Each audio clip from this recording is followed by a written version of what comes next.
Hi, it's Justina here from Flight of the Phoenix Holistic Therapy. Welcome to Holistic Healing Conversations, where we explore different ways and modalities to heal trauma, to reconnect you with your body, and to regulate your nervous system. Healing is a journey, it's a process. There is no one size fits all approach. That is why I created this podcast to introduce amazing professionals with their unique tools and perspectives to help you find what works for you. It is my hope that together we will uncover ways to support your healing journey and your emotional well being. Hi, today I'm joined by my friend Christina, a black belt in North Star Japanese Jiu-Jitsu awarded by Quantum Martial Arts in Sydney. In this episode, we're doing something a little bit different.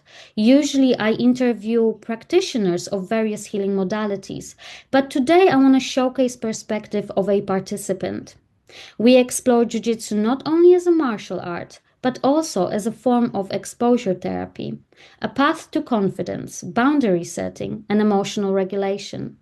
Sometimes healing shows up in most unexpected places, and today's conversation is a perfect example of that.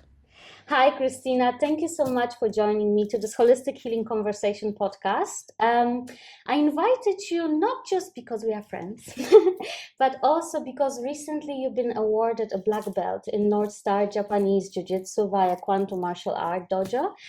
And I really wanted to chat about Jiu-Jitsu in a context, not just martial art, but also, the mental health improvement tool or really powerful tool towards emotional regulation, building confidence, self-trust, connection to the body.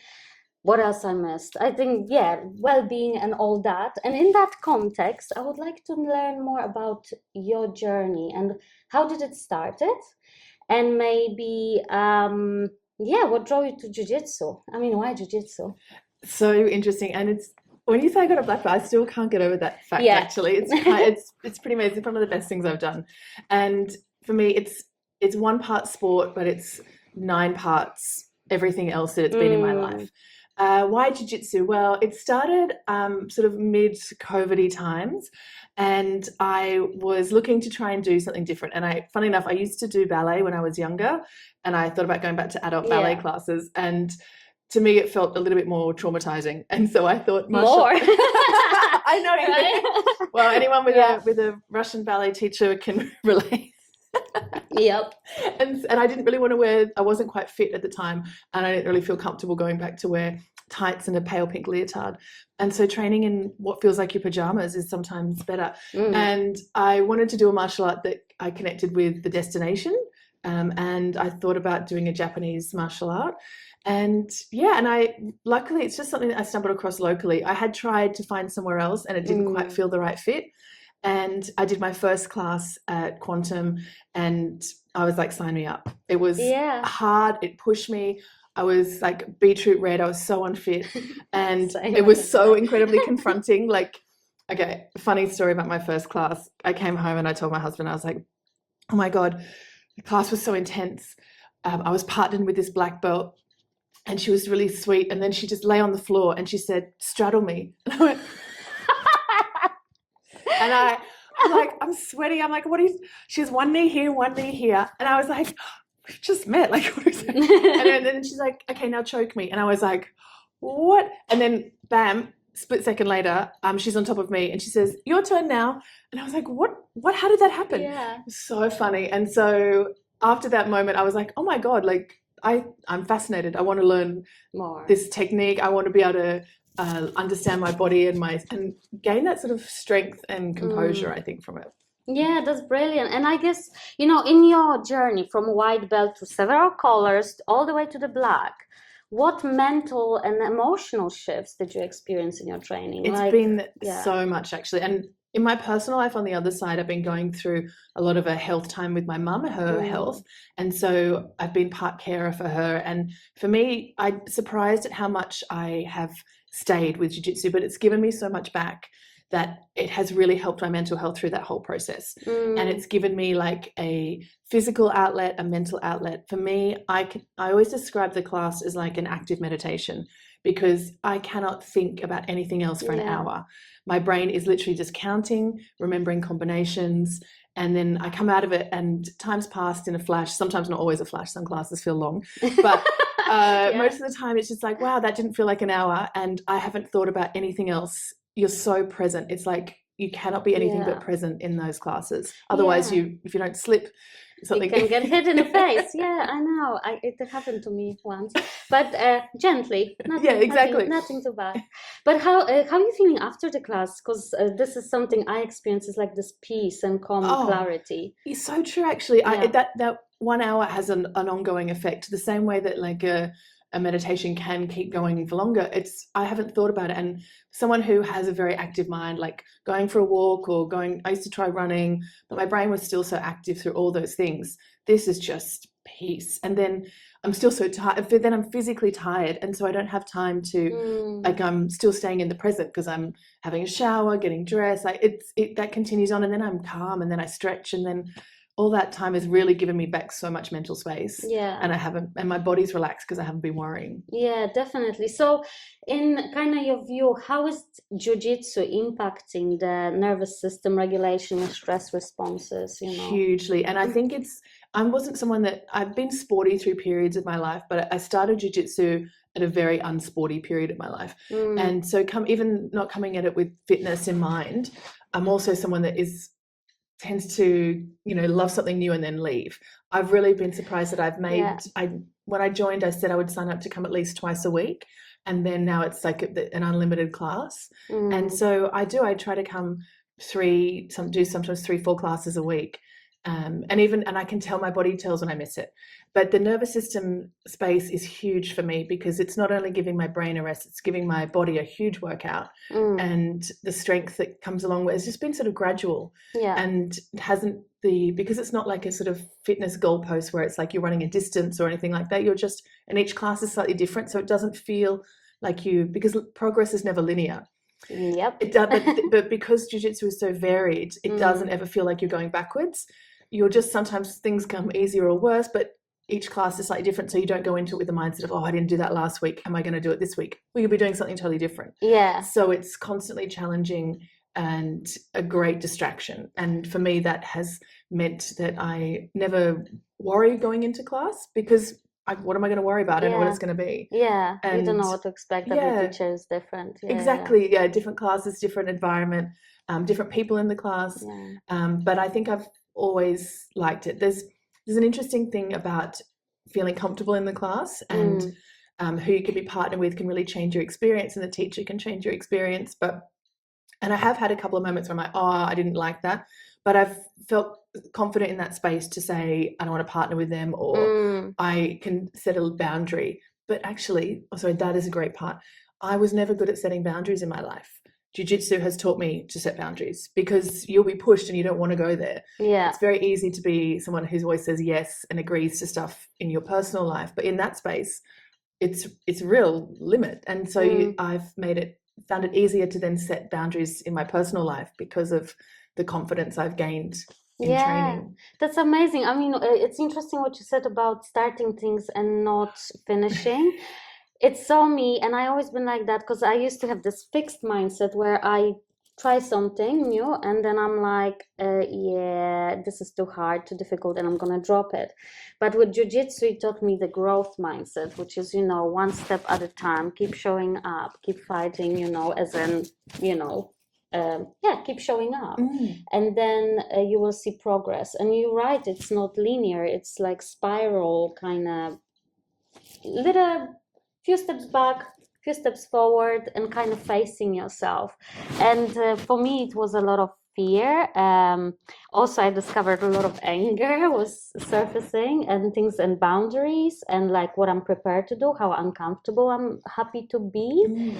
But I guess you can't grow if you in comfort zone. You have to kind of make yourself uncomfortable and face your fears. So for me, it is like exposure therapy. But it is, that's so hard. And I allowed myself to feel uncomfortable, but you don't want to go back into that environment. But it teaches you physically to do it. It's like sometimes these are mental challenges to overcome, but it's a way that you can cement it in your body because you're actually, it's a physical boundary as well as like, okay, no contact sparring. That's what I did for a long time because I didn't want someone to hit me, and no one. And then I get now the point of it in spaces, but you can set, like, it was such a physical boundary, and it really helped me mentally do that work as well. Yeah, totally. And how do you kind of feel Jiu-Jitsu helps expressing those emotions like fear, anger, frustration? Like, is that healthy outlet or? Hugely. In fact, one class recently, I was actually driving to a different dojo, like same school, but to train at another location.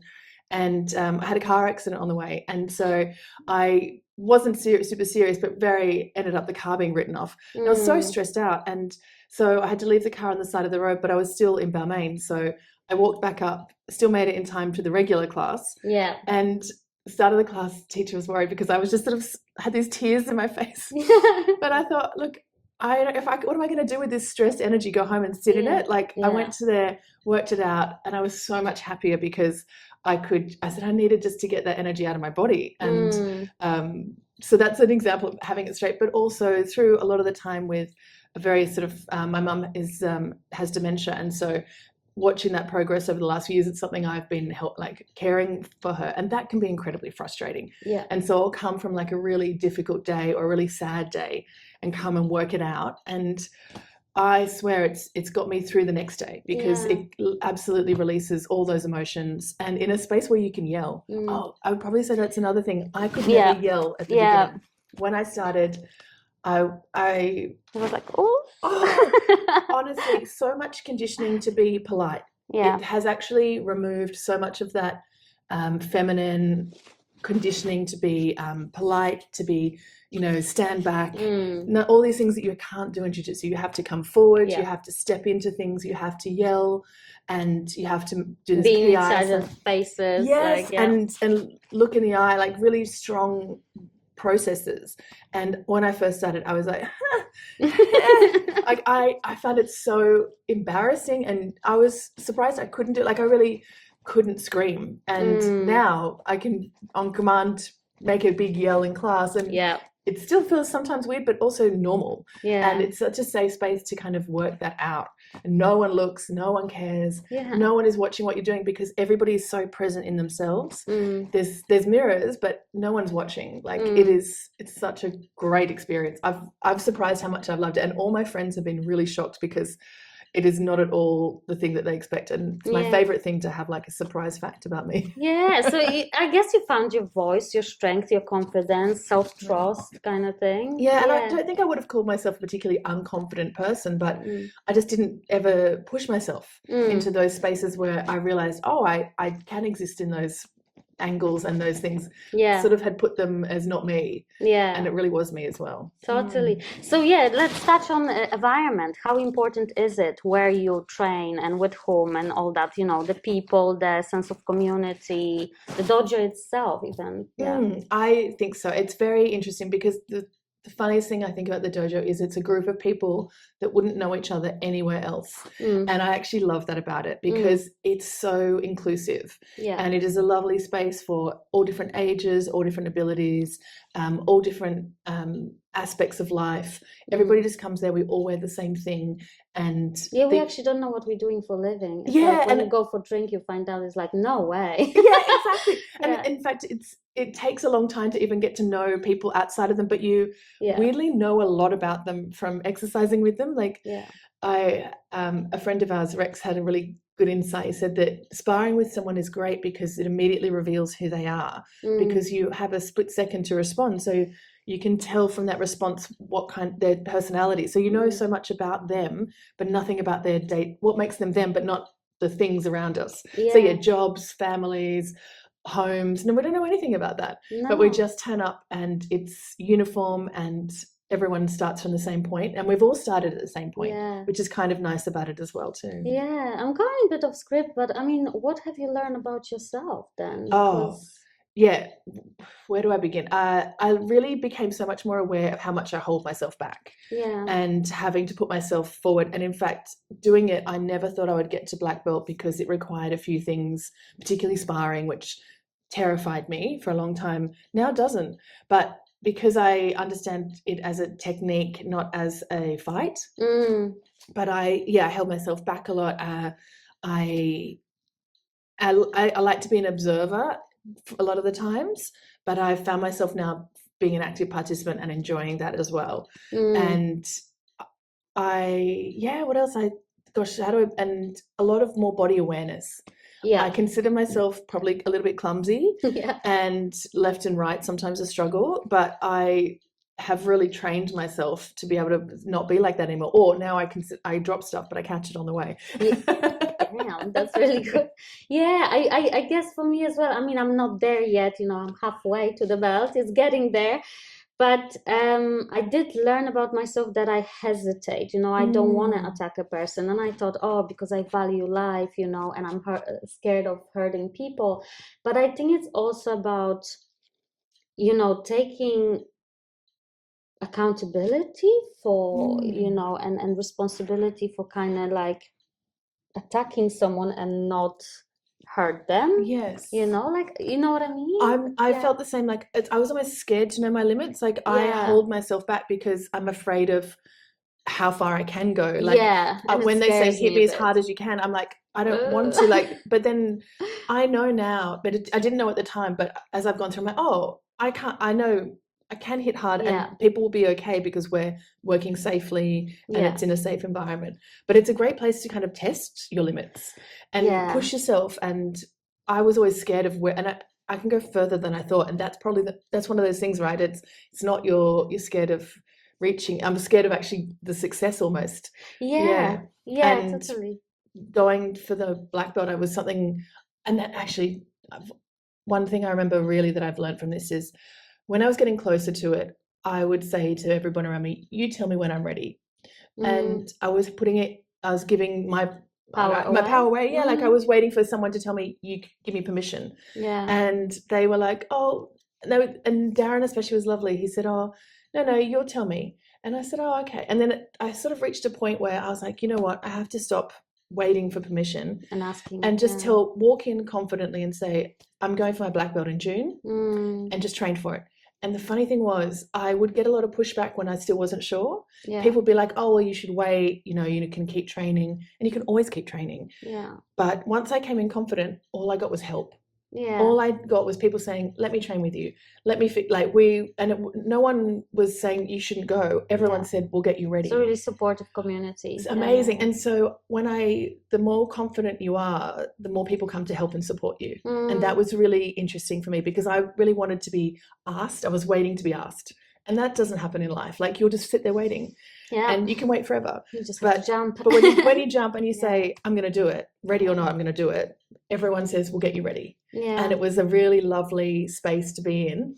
Even everyone who is incredibly particular would still be on my side. I was like, wow, I expected pushback. Yeah. And that people to tell me, no, you should wait another 6 months. But they were like, no, nobody told me to wait. Yeah. Everyone said, let's get you there. Yeah. I wouldn't want to hear that. I would probably be like, no, I'm going. I'm doing it. Well, that's it. But I would be like, okay, good. I want the best. I want a gold star. Like I wanted to be told I was ready when waiting for permission. No, just go. But the support is there when you ask. Yeah. And that's something that I've looked for now in the rest of my life. Like I would probably hold back and not tell friends that I needed, like just wait till the situation was a bit more steady or that I thought, I'm ready to tell people. You're never ready. No. You just got to do it. And that's what this has taught me and really, really surprised me. You just got to do it. And people will support you if you are there ready to go. And any words for, I guess, people who are intimidated by joining Jiu-Jitsu class or whatnot, especially women? That's totally normal. I was still intimidated. And I think it took me several belts to even stop apologizing. That's the other thing. Stop apologizing. I get sorry. I couldn't do a throw without apologizing nonstop. And now occasionally I will say it because I think, I didn't do that very well. Like, everyone has like an off throw, but that stopped me saying sorry and apologizing for everything in my day-to-day life as well. Like, sorry for existing. No. Yeah. But just know it's good to be uncomfortable. It'll only make you stronger, more confident, and learn about yourself. It's a really interesting space to push yourself into. Definitely. And like for myself, I mean, don't know if you want to share anything, but like from around that topic, but from different varieties of abuse and violence that I experienced in life, this was really intimidating, but I kind of found my anchors, the people in dojo that I would kind of cling on to, and train with.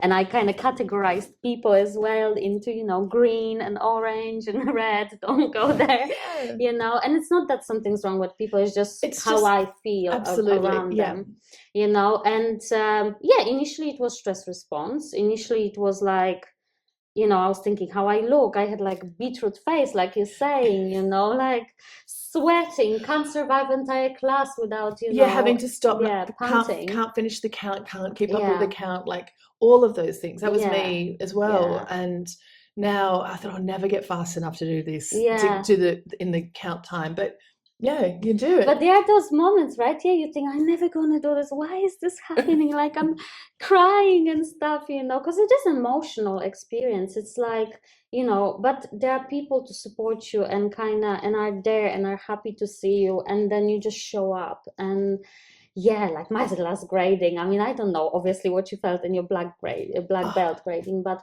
I felt something switched in my brain, like not fully, but there's moments where you feel the step and you feel like, oh, I've changed, like something upgraded here. Like you've broken that boundary, that you have like that barrier in your brain of I can't do this, I can do this. Absolutely. And the other you're saying about worrying about, I think I spent a lot of my life worrying about being perceived. And I don't think that exists in Jiu-Jitsu. People will watch your technique, but they don't care about what you're doing. Everyone is present. No one's watching you, and you can. But the fact that you keep showing up, that's what people notice. And if you keep coming, people then they remember your name. That's it. They remember it, and they and you appreciate people appreciate the effort, and that's what because we all know the effort it takes to keep coming. And getting there is the hardest part. I know once you're there, you have no excuse to turn around, but it's hard to like, come on. There have been times where I said, look, I'm just going to go and do the first half of class. I'm not going to stay for the second half or something. But once you're there, you're already there. Like, you may as well just keep going. Or I thought, oh, I'll just walk in and just do the beginning and then I can leave. Like, my first ever sparring class, if you want to talk about embarrassing myself and like thinking, oh my God, this is, I cried. Like, and it was really sweet because it was with Bill, who is one of the loveliest people in the dojo, and he so gently, like nothing at all, he literally just with a boxing glove made contact with the tip of my nose, and I immediately started crying. But I was already completely overstimulated. It was hot. I was wearing all this new protective gear. I was uncomfortable in a mouth guard, and then I didn't realize that it's actually just a physical response, that the nose is connected to the tear ducts. Like, you will cry if you get hit in the nose. Like, that's, but I thought it was just me. And I was like, I can never come back. Like, who cries on there with off nothing? And I just I didn't go back in. I just had to leave. And then I was just like, oh my God, I can't believe I did that. But the next day I went straight in for the next morning class because I thought, if I don't go straight back in now, I'll build it in my brain and make it worse than it was. No one cared. No one remembers. No one. Everyone's done. Like, then I've gone to class and cried again, and no one cares. Just keep going, and because you are really real on those classes, aren't you? Like all of us, you know, because there is sweat and there is tears and there is knots and like there is like open close and personal. There is no makeup. I mean, if you come in makeup to the class, it will be all on your cheeks. Exactly. It's just so, and your hair is all over the place. You don't look pretty. You just, as you know, you're a scraped back bare person. Like, everybody raw. Is there is with no pretense at all, and it's beautiful. It's great. And like it's just, and because no one cares. And I often think that, like, we don't recognize each other sometimes out of there because we look so different when we're like hair out, like, you know, I look like a different person, I think, to how I show up there. Yeah, definitely. And I mean, for me, I think the importance also of quantum, right? Martial arts dojo is the thing, because I also tried different stuff. And I'm not saying others wrong or whatever. It just wasn't resonating with me, and the community wasn't there. But this one, I've heard was that just from other something, people as well. yeah. I'm lucky that I only spoke to one other place and it felt a little bit off, but I hadn't trained anywhere specifically. But I've heard that from other people that it's just a different vibe. And you walk in and it's friendly because it's not an aggressive vibe. Yeah, It's a no. fighting sport, but it's not an aggressive dojo. And I think that really helps me. Yeah. And there are classes where it is, and I think I wonder if how I would cope with this class as I was as a white belt. Things would challenge me, but Yeah. that's the reason that the reason that there's a colored belt system is we don't know anything about each other, but I can tell by the color of the belt how far you can be pushed in the class or what level you're ready for. Yeah. And that's why it helps. And so being a white belt isn't a bad thing in the room. It just means, we'll take it slower with you. Versus if I see someone who's at a higher belt, I'm like, okay, they've trained to get to that point. Like I don't need to ask you anything about your background. I can immediately just tell, and I'll change my behavior depending on who I'm with. Or my strength level, I mean, like not my behavior, but I won't hit as hard with someone new. Yeah. I'll check and see how they're going. That's control, right? Like that also is important in learning the control of yourself and your abilities and what you can do, having that knowledge. Yeah. And exactly the same way that you'll explain something from more of a beginner level than a more advanced level, you'd be like, you've got things that you know they can already do. Because it's a really nice way that it takes a lot of that pretense of discussion out. Things move faster because it's such a clear indication of what skill level you're at. And some people come in from another martial art who already have a black belt somewhere else wearing a white belt there, but you still treat them the same and you work it out, and it's a nice space. Yeah. Cool.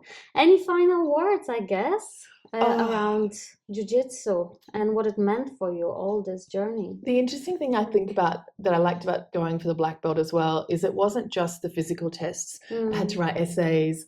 I loved that sort of more mental awareness. And if anything I've got out of Jiu-Jitsu, it's awareness. Yeah. For my body in space, people around me, and my own abilities and my own center of gravity and how I exist in the world and how much more I can do.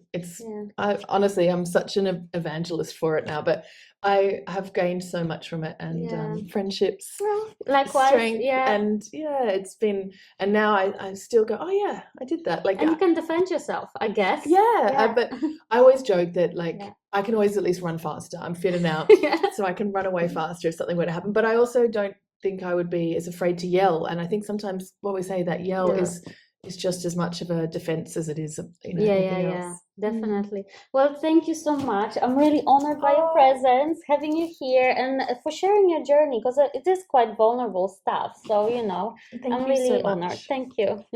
Oh, thank you. Thank you so much for listening or watching.